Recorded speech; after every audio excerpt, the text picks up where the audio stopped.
반갑습니다. 우리 같이 인사하겠습니다. 우리 한 번 더 인사하겠습니다. 복된 6월이 되시기를 바랍니다. 우리 마지막으로 인사하겠습니다. 복의 통로가 되시기를 바랍니다. 우리 같이 인사하겠습니다. 벌써 이렇게 6월이 돼서 꼭 오늘이 지금 낮인 것 같이 이렇게 해가 다 뜨고 이제 그렇습니다. 벌써 이렇게 계절이 변하고 또 이렇게 1년에 또 이제 이제 기점을 지나고 있는 그런 이제 6월이 됐는데요. 참 세월이 빠르죠. 저와 여러분에게 하나님의 은혜가 흘러 넘치는 6월이 될 수 있게 되기를 주님의 이름으로 축복합니다. 전에 성지 순례차 이집트를 갔었습니다. 이집트에 가서 밤에 도착을 했는데 그때는 밤이니까 잘 몰랐어요. 근데 아침에 이른 아침에 일어나서 너무 이집트가 궁금하잖아요. 그래서 좀 나가가지고 좀 이렇게 봤더니 너무 놀랐어요. 밤에는 불빛이 있고 어둡고 그러니까 참 이집트 멋있다. 이제 이런 기대감을 갖고 이제 잠을 자서 다음날 아침에 새벽같이 나갔는데 보니까 길에 쓰레기가 완전히 그냥 쓰레기 천지인 거예요. 길마다, 거리마다 완전 쓰레기 천지인데요. 야, 이게 이집트구나. 이제 이런 참 실망감이 제게 있었던 게 지금도 이제 기억이 납니다. 국가에는 국격이라는 게 이제 있는 거죠. 그러니까 국가의 격이 있는데 그 격에 맞는 그런 모습을 갖춰야 이제 국격이 있다. 이제 이렇게 얘기하겠죠. 근데 사람도 그런 것 같습니다. 사람도 인격이라는 게 이제 있는 거죠. 그 인격이 아름다울 때 그의 인생을 통해서 참 우리가 참 만남이 아름답고 또 복이 있다라고 여기게 되는 거죠. 마찬가지로 그리스도인에게는 품격이 있고 또 있어야 됩니다. 그리스도인을 만날 때 야, 역시 그리스도인이구나 라고 하는 품격 있는 그리스도인. 자, 이런 그리스도인을 만날 때 참 우리의 인생이 참 복이 되는 것이라고 믿습니다. 성경에서 대표적인 품격 있는 그리스도인이라고 얘기하면은 아마 바나바를 뽑을 수가 있겠죠. 바나바를 품격 있는 그리스도인이라고 말하는 이유는 그가 초대교회에서 마가다라방에서 성령 받았을 때 많은 사람이 그렇게 은혜 받고 또 은혜를 나누기 시작했을 때 그는 가장 먼저 자기 소유했던 밭을 팔아가지고 그것을 어려운 사람들과 나누지 않습니까? 그가 얼마나 격이 있는 그리스도인이었는지 성경은 그를 위로의 아들이다, 바나바다 이렇게 사람들이 그의 별명을 붙여 주었던 것을 볼 수가 있죠. 바나바는 이렇게 은혜 받을 때 처음에만 이렇게 격이 있는 그리스도인으로 사는 게 아니고 그는 평생 정말 격이 다른 그런 신앙인으로 살았습니다. 대표적인 예가 사울이 예수님을 핍박하는 자로 있다가 예수님을 만나고 전도자로 그리스도인으로 변화되었을 때 아무도 안 믿어줬잖아요. 그런데 아무도 그를 믿어주지 않을 때 그를 믿어주고 뿐만 아니라 12사도와 이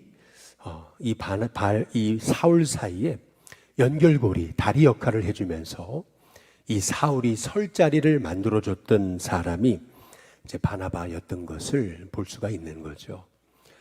이 바나바의 인생을 우리가 사도행전을 통해서 보면은 야, 그야말로 그는 진짜 그리스도인으로서 그리스도인이 가져야 될 품격이라는 게 뭔지 우리가 발견하게 됩니다. 그래서 사도행전 한번 11장 24절에 보시면은 우리 같이 한번 읽어보겠습니다. 함께 읽습니다. 바나바는 착한 사람이요 성령과 믿음이 충만한 사람이라 이에 큰 무리가 주께 더하여 지더라. 성경은 그를 착한 사람이다라고 얘기하잖아요. 이 착한 사람이라고 하는 말의 의미를 또 다른 말로 얘기한다면 품격이 있는 사람, 격이 다른 사람이다라고 이렇게 우리가 이제 표현해 볼 수가 있습니다. 이렇게 품격 있는 그리스도인이 세워지니까 안디옥 교회가 더욱 폭발적으로 부흥하는 역사가 일어났다라고 그렇게 성경이 말하고 있거든요. 그런데 실은 이 바나바의 품격, 이 바나바의 격이 다른 인격을 우리가 알 수 있는 본문이 오늘 우리가 함께 읽은 본문의 말씀입니다. 왜 바나바를 국가는 국격이 있어야 되고 사람은 인격이 있어야 되고 그리고 성도는 품격이 있어야 되는가라고 했을 때 이 그리스도인이 가진 이 품격의 대표적인 인물을 왜 바나바라고 하는지 이제 그것이 아주 극명하게 드러난 본문이 사실 오늘 말씀입니다. 우리 사도행전 18장 한번 2절에 보시면은 우리 다 함께 같이 한번 읽어보겠습니다. 13장 2절 같이 읽습니다. 시작. 주를 섬겨 금식할 때에 성령이 이르시되 내가 불러 시키는 일을 위하여 바나바와 사울을 따로 세우라 하시니. 여기 보면 성령님이 안디옥 교회에 최초의 선교사를 파송하게 하시면서 바나바와 사울을 따로 세워라 라고 하는 음성을 주시는데요. 여기서 우리가 주목해 봐야 되는 것은 사울과 바나바가 아니고 바나바와 사울이라고 했던 이 본문의 말씀입니다. 성경은 항상 이렇게 먼저 쓰여지는 사람이 서열적으로 위에 있는 사람입니다. 마가복음 한번 3장 16절부터 보시면은 12제자 명단이 나오거든요. 그러면 12제자 명단에서 제일 먼저 나오는 사람의 이름이 뭘까요? 마가복음 3장 16절 여러분이 안 찾아보셔도 3장 16절에 보면은 12제자 명단에서 제일 먼저 나온 사람 이름이 뭔지 아세요? 당연히 베드로입니다. 베드로가 제일 먼저 나오고요. 그 다음 두 번째, 세 번째 사람이 누구냐면 야고보, 요한입니다. 이 순차적으로 이렇게 12제자의 이름이 나오는 걸 보면은 그게 그 12제자의 서열이라고 하는 것을 우리는 알 수가 있습니다. 성경에서 어떤 사람 이름이 먼저 나오면 그 사람이 리더다, 그 사람이 윗사람이다 라고 하는 것을 우리는 짐작해 볼 수가 있는 거죠. 유대 사회라고 하는 것은 이렇게 서열을 중시하는 사회였기 때문에 그래서 어떤 사람의 이름이 먼저 나오면은 그러면 그가 윗사람이다, 그가 리더다라고 하는 것을 얘기하고 있는 거죠.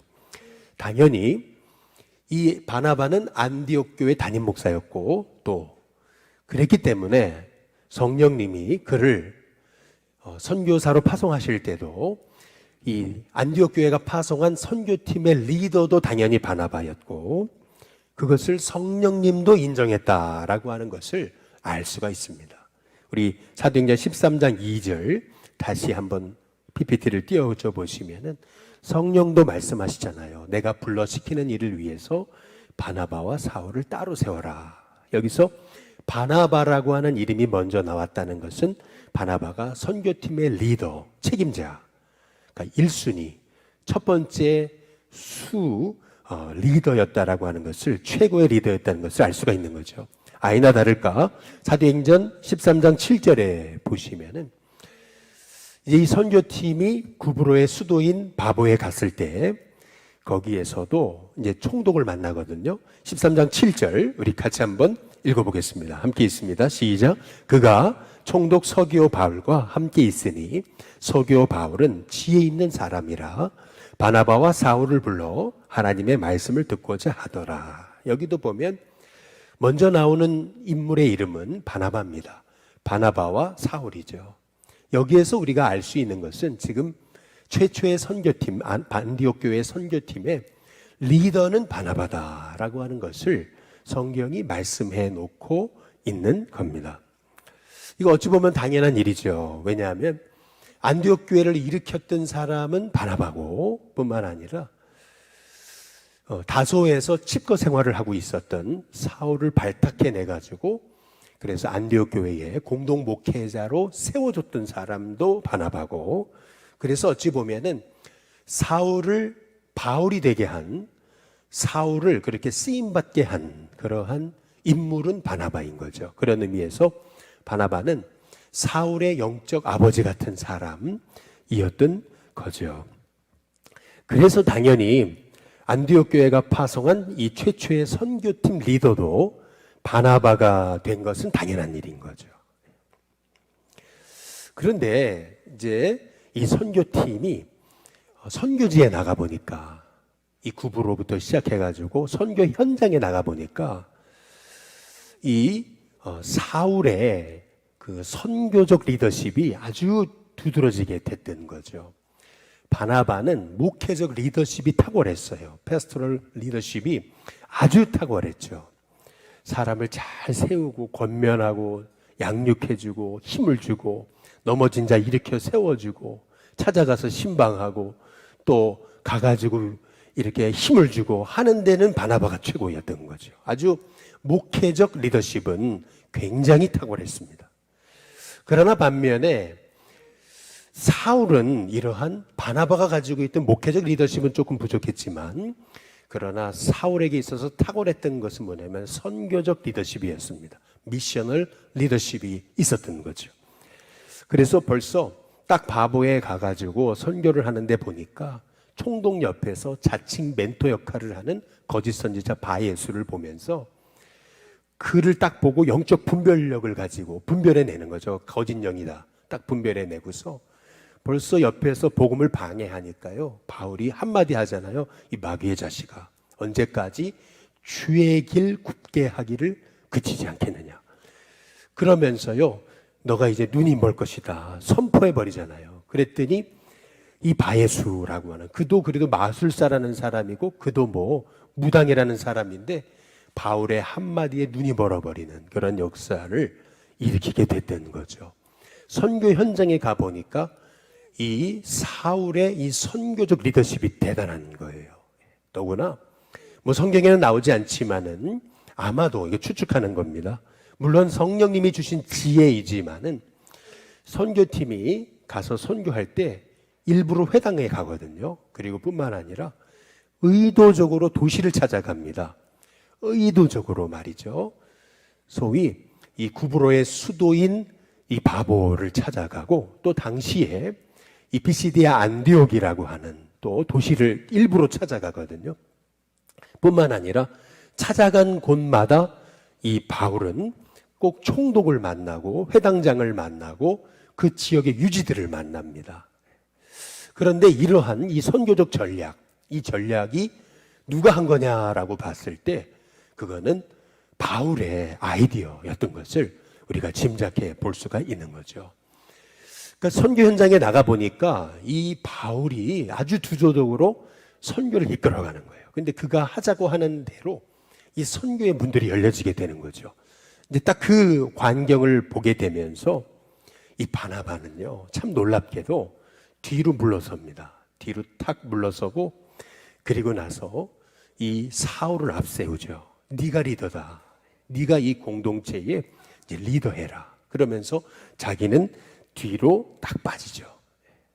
근데 참 놀라운 것은 이 바나바가 그래도 안디옥 교회 담임 목사고 그리고 이 바울의 영적 멘토 같은 인물이고 그리고 안디옥 교회가 파송한 그 선교팀의 책임자인데 리더고 최고 1순위 첫 번째 사람인데 우두머리거든요. 그런데 그는요, 선교 현장에 나가 보니까 이 사울의 이 미셔널 리더십이 탁월한 이 모습을 보면서 이 바나바는요, 자기가 딱 뒤로 빠지고 그리고 사울을 앞세우기 시작하면서 이 사울을 정말 진심으로 후원해 주는 것을 볼 수가 있습니다.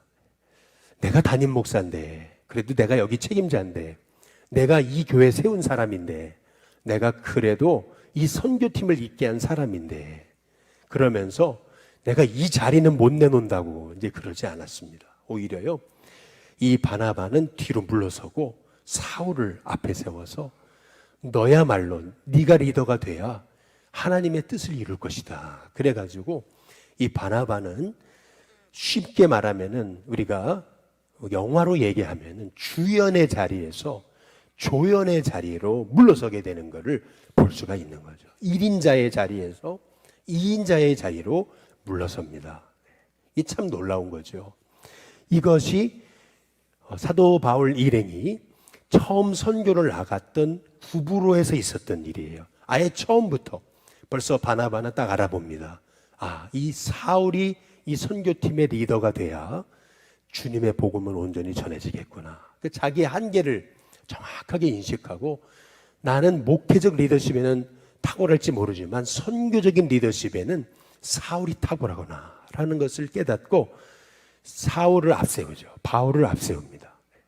아니나 다를까 사도행전 13장 13절에서 14절에 보면은 리더가 바뀌죠. 리더가 딱 바뀝니다. 그때부터 리더가 누구가 되냐면은 바울이 되는 거죠. 그러면서 바울과 및 동행하는 사람들, 바나바는 이 동행하는 사람들 속에 들어가 버립니다. 자기는 뒤로 물러섭니다. 그리고 바울이 리더가 되죠. 이제 이것이 굉장히 놀라운 사실은 이유가 뭐냐면은 13장 우리 13절 14절 한번 같이 한번 읽어보겠습니다. 함께 읽겠습니다. 시작. 바울과 및 동행하는 사람들이 바보에서 배 타고 밤밀리아에 있는 버가에 이르니 요한은 그들에게서 떠나 예루살렘으로 돌아가고 그들은 버가에서 더 나아가 비시디아 안독에 이르러 안식일에 회당에 들어가 앉으니라. 여기 보면은 성경이 얘기하고 있죠. 요한이 그 선교팀에서 이탈했다라고 이렇게 말하고 있죠. 여러분, 요한이 누굽니까? 마가잖아요. 근데 마가가 누구냐면은 이 바나바의 사촌 동생입니다. 사촌이 선교지에서 이탈을 해요. 그러면은 사촌이 떠나잖아요. 그러면 바나바도 떠날 수 있었다는 얘기를 의미하는 거죠. 얼마든지 사울을 앞세우고 나서 자기는 그냥 떠날 수도 있었어요. 네 해라, 그냥 너 해. 네가 잘하니까 너 해. 이러고 자기는 시기 질투하고 하면서 그냥 물러설 수 있었던 거죠. 그런데 성경에 보면은 14절에 그들은 그랬어요. 이 사울과 바나바는요 같이, 그러나 사울을 앞세우고 자기는 뒤로 물러서고, 그러나 와에 물러선 게 아니고 협력자가 돼가지고 이 사울이 선교적 리더십이 탁월한 것을 보면서 뒤에서 자기는 끊임없이 사울의 부족함을 보충해 주면서 선교팀을 뒤에서 이렇게 세워가는 그러한 역할을 감당했던 것을 볼 수가 있는 거죠. 그걸 어떻게 알 수 있는 거냐면은 이 비시디아 안디옥에 가서 이제 사울이 복음을 전하거든요. 그 내용이 사도행전 13장 15절부터 쭉 나오는 거예요. 그 내용이. 그게 이제 41절까지 이어지게 되는 겁니다. 그 긴 내용이 이제 사울이 비시디아 안디옥에서 전했던 설교예요. 이 설교가 중요한 이유는 뭐냐면은 사울이 선교지에 가가지고 했던 첫 번째 설교입니다. 첫 번째. 성경에서 나오는 사울이 전한 첫 번째 설교. 그래서 그 사도행전 13장에 나오는 15절부터 나오는 이 사울의 설교가 길게 나와 있는 것은 이것이 선교지에서 사울이 했던 첫 번째 설교이기 때문에 중요성이 있기 때문에 우리가 이 설교를 주목해서 이제 봐야 되는 거죠. 근데 설교가 끝났어요. 그랬을 때 그 다음에 일어났던 일에 대해서 성경이 이렇게 얘기하는 거죠. 사도행전 13장 43절에 한번 보시면은 회당의 모임이 끝났습니다. 그랬을 때에 유대인과 유대교에 입교한 경건한 사람들이 많이, 그 다음 뭐라 그러죠? 바나바와 바울이 아니고 바울과 바나바를 따르니 라고 여기 얘기하잖아요. 바울과 바나바라고 이렇게 얘기하고 있는 이유는 뭐냐면은 이제 바울이 리더란 얘기를 의미하는 겁니다. 바울이 그 선교팀의 리더가 된 겁니다. 그래서 바울을 먼저 쓴 겁니다. 그런데 바나바는요, 그래 너 해먹어라 이렇게 된 게 아니고요. 성경이 뭐라 그래요? 두 사도가 그 다음 뭐라고 얘기해요? 더불어 말했다 이렇게 얘기하거든요. 바나바는요 선교팀 리더였는데 그 리더의 자리를 사울에게 넘겨주고, 그리고 뒤에서 같이 그 선교를 협력하면서 함께 이 바울과 동역하면서 이 선교의 역사를 이루어 나가고 있는 것을 볼 수가 있는 거예요. 성경이 그걸 얘기하고 있는 겁니다. 두 사도가 더불어 말했습니다. 함께 같이 사역했다는 겁니다. 그러면서 항상 하나님의 은혜 가운데 있으라고 함께 권했다라고 이렇게 성경이 말하고 있는 거죠. 안디옥 교회를 세운 사람도 바나바고, 그리고 사울의 영적 메토 역할을 하면서 사울을 사울이 되게끔 만들어줬던 사람도 바나바고, 선교팀을 처음 이끌어갔던 사람도 바나바고, 그가 책임자고 그가 리더고 그가 우두머리였는데 선교 현장에 나가서 바울의 그 은사를 보고서 자기는 뒤로 빠지고 사울을 세워주면서 사울을 중심으로 해서 선교팀이 세워지게 하게끔 그렇게 옆에서 후원하고 격려하고 밀어줬던 사람, 이 사람이 바나바였던 것을 볼 수가 있는 거죠. 여기에서 우리는 바나바의 그리스도인의 품격을 보는 겁니다. 국가는 국격이 있어야 되고 사람은 인격이 있어야 된다면 성도는 품격이 있어야 되는 거죠. 그 품격의 대표적인 인물이 바나바였던 거죠. 1인자인데 2인자로 물러서면서도 2인자로 물러서는 것에 대한 불쾌함, 그런 질투, 시기심, 그런 것이 없이 자기보다 더 능력 있는 사람을 세워가지고 주의 복음이 증거되게끔 그렇게 끝까지 뒤에서 밀어줬던 사람, 여러분 그 사람이 바나바였던 거죠. 실은 바나바가 있었기 때문에 사울이 있었던 거고, 또 바나바가 있었기 때문에 이 선교팀이, 주님의 선교가 온전히 이루어질 수 있었던 거죠. 저는 우리 일신교회 성도님들이 이런 바나바 같은 그런 그리스도인의 품격 있는 성도님들 되시기를 주님의 이름으로 축복합니다. 여러분, 출애굽의 역사는, 출애굽 그러면은 우리는 모세만 생각하죠. 그러나 모세가 모세일 수 있었던 이유는 뭐냐면은 그의 곁에서 정말 그림자처럼 이 모세를 도와줬던 한 인물이 있었기 때문에 그렇죠. 그 사람이 누구냐면은 그 사람이 여호수아입니다. 성경은 여호수아에 대해서 뭐라고 얘기하냐면은 출애굽기 17장 13절을 한번 보시면은 이렇게 얘기합니다. 우리 한번 같이 한번 읽어보겠습니다. 함께 있습니다. 시작. 여호수아가 칼날로 아말렉과 그 백성을 쳐서 무찌르니라. 여기 보면 이스라엘이 광야에서 처음 아말렉과 첫 전투를 하거든요. 이스라엘이 광야에서 싸운 첫 번째 싸움입니다. 전투예요. 이스라엘은 전쟁을 해본 적이 없습니다. 노예로만 있었어요. 그러다가 하나님 출애굽시키셔가지고 지금 그 광야에 들어서게 된 건데 그들은 아무것도 준비가 안 돼 있었어요. 뭐 싸울 힘도 없었고 군사력도 없었습니다. 그런데 아말렉이 쳐들어온 거죠. 근데 그때 이스라엘의 군대를 이끌고 나가가지고 싸운 사람이 누구냐면 여호수아입니다. 이 말의 의미는 뭐냐면 여호수아가 가서 싸워서 그의 칼로 무찔렀다. 물론 모세와 아론과 훌이 기도하면은 승리하고 기도하지 않으면은 그러면 패배하고 이런 역사를 성경에 기록해 놓고 있지만은 그러나 나가 싸운 사람은 여호수아인 거죠. 그러니까 여호수아는 굉장히 능력 있는 리더십 있는 그런 사람임을 알 수가 있는 겁니다. 젊은 사람들을 이끌어가지고 아주 용맹 있게 아말렉과 싸워서 전쟁에 성공한, 승리한 사람입니다. 이 정도라면은 여호수아도 굉장히 능력 있는 사람인데 성경은 뭐라고 얘기하냐면요. 출애굽기 우리 33장 11절에 보면은 이렇게 얘기합니다. 우리 같이 한번 읽어보겠습니다. 함께 있습니다. 시작. 사람이 자기의 친구와 이야기함 같이 여호와께서는 모세와 대면하여 말씀하시며 모세는 진으로 돌아오나 눈의 아들 젊은 수종자 여호수아는 회막을 떠나지 아니하니라. 모세는 하나님과 대면하여 알았던 사람인데 그 옆에서 모세를 그렇게 곁에서 섬겨드리고 세웠던 사람이 여호수아라는 거죠. 그런데 모세는 진으로 돌아오지만 그러나 여호수아는 이 회막을 떠나지 않고 거기를 지키면서 그렇게 신실하게 자기의 자리를 지키며 섬겼던 사람임을 성경이 말하고 있는 거죠. 모세가 모세일 수 있었던 이유, 또 모세를 통해서 이스라엘 백성이 가나안까지 갈 수 있었던 이유 중에 하나는 아름다운 이인자, 조연, 바로 여호수아 같은 인물이 있었기 때문임을 성경이 말하고 있는 거죠. 얼마나 이 여호수아가 멋진 인물입니까? 시간이 흘러서 하나님이 이 소위 모세 곁에서 모세를 극진히 섬겼던 수종자 이 여호수아를 가나안 정복의 리더로 세우신 것은 당연한 겁니다. 국가는 국격이 있어야 되죠. 사람은 인격이 있어야 됩니다. 그리스도인은 품격이 있어야 되죠. 저는 그 품격의 대표적인 인물이 바나바라고 보는 겁니다.